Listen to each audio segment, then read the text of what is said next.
Merhabalar, ben Huri. Huri Metek Mutfak'ta mutfağıma hoş geldiniz.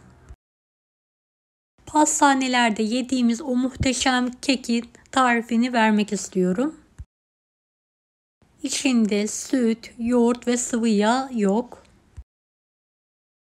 Gerçekten muhteşem. Evde üzüm varsa mutlaka deneyin. Tarifimize hemen başlayalım. 4 adet yumurta,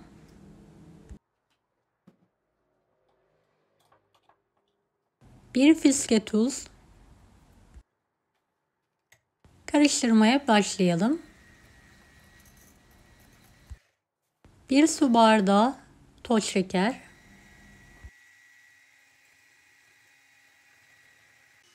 yumurta ve şeker köpük köpük olana kadar karıştırmaya devam edelim.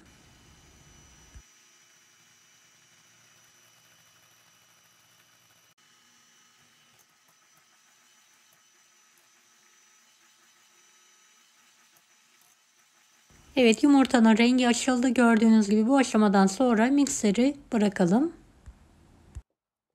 1 paket 200 gram sıvı kremayı içine ekleyelim.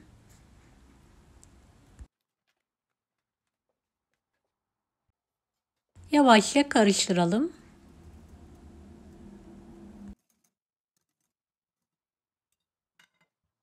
2 su bardağı unu eleyerek azar azar karışıma ekleyelim. Bir yandan da karıştıralım.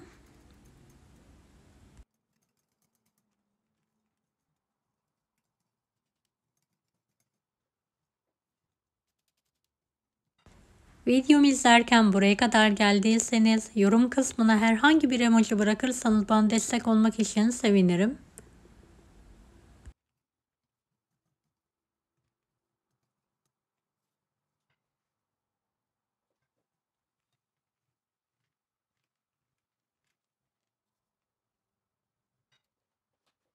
Bir paket vanilya, bir paket kabartma tozu ekleyelim.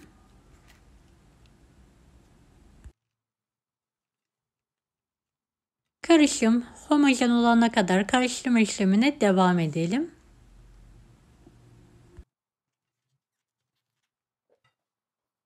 Bir su bardağı kuru üzümüm var. Geniş bir kasenin içine alıyorum. Üzerine de çok az un ekliyorum ve karıştırıyorum.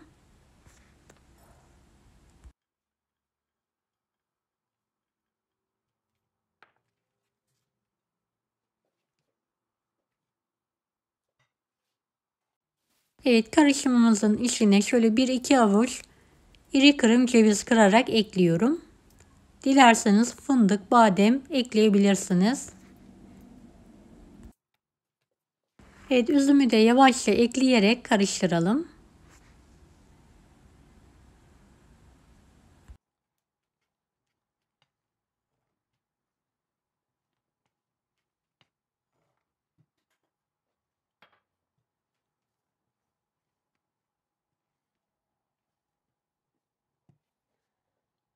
Yağlanmış kek kalıbını alalım.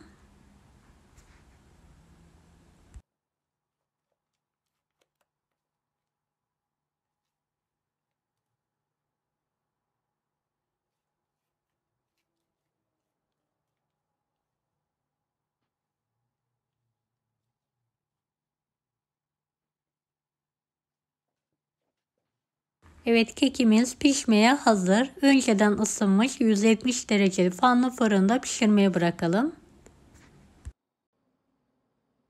Evet, kekimiz pişti. Hemen fırından çıkartalım ve kendi halinde soğumaya bırakalım.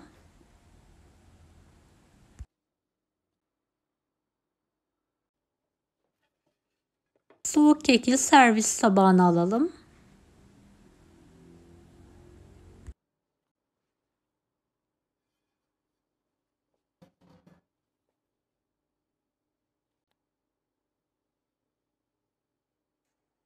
Evet, dilimler halinde keserek kekimizi hazırlayalım.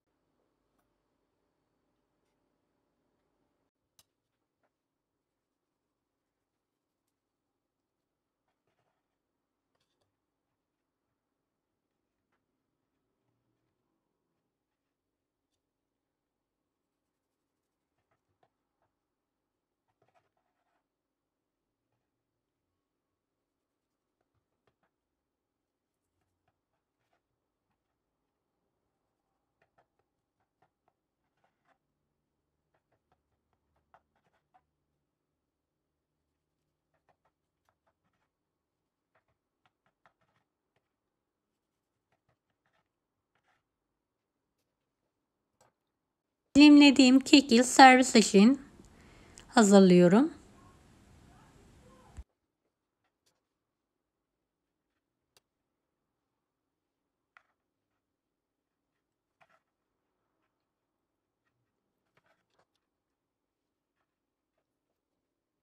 Evet, kekimiz artık hazır. Şöyle yakından göstermek istiyorum. Gerçekten çok lezzetli oldu. Mutlaka deneyin. Deneyecek olanlara şimdiden kolaylıklar dilerim. Kanalıma ücretsiz abone olmayı unutmayın. Bir dahaki videolarda görüşmek üzere. Allah'a emanet olun. Hoşça kalın. Daha farklı tarifler için bunları da izlemeyi unutmayınız.